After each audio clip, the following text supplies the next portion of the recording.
Then God remembered Noah and every living thing, and all the animals that were with him in the ark. And God made a wind to pass over the earth, and the waters subsided.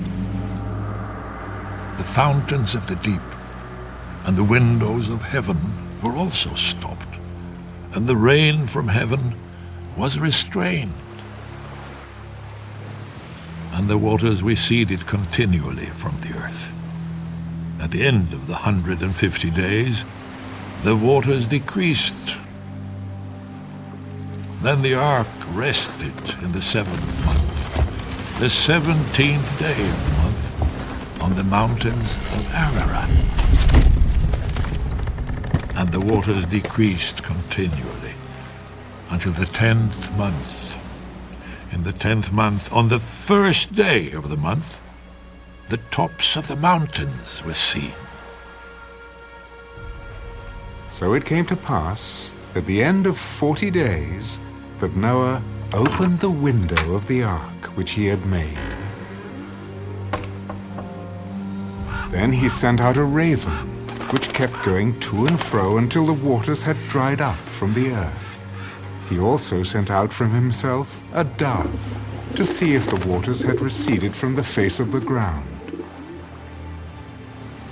But the dove found no resting place for the sole of her foot, and she returned into the ark to him, for the waters were on the face of the whole earth. So he put out his hand and took her, and drew her into the ark to himself. And he waited yet another 7 days, and again he sent the dove out from the ark. Then the dove came to him in the evening, and behold, a freshly plucked olive leaf was in her mouth.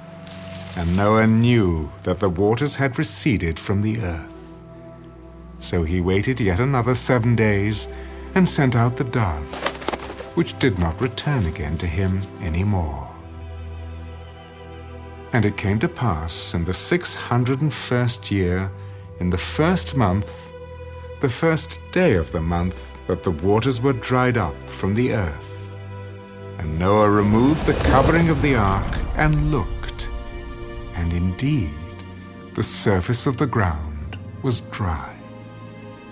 And in the 2nd month, on the 27th day of the month, the earth was dried.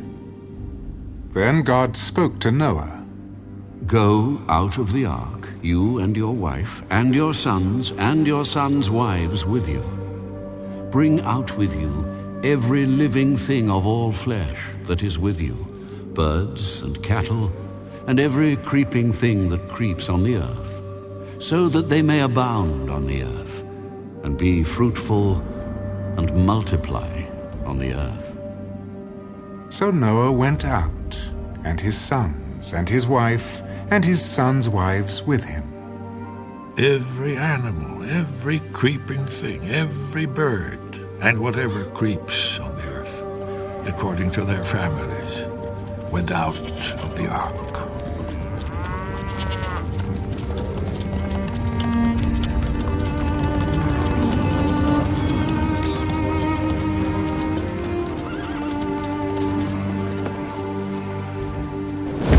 Then Noah built an altar to the Lord, and took of every clean animal and of every clean bird, and offered burnt offerings on the altar.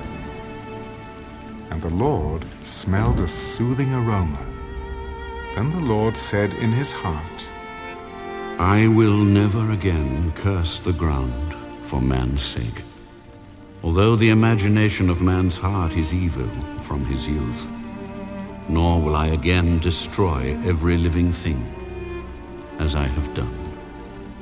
While the earth remains, seed time and harvest, cold and heat, winter and summer, and day and night shall not cease.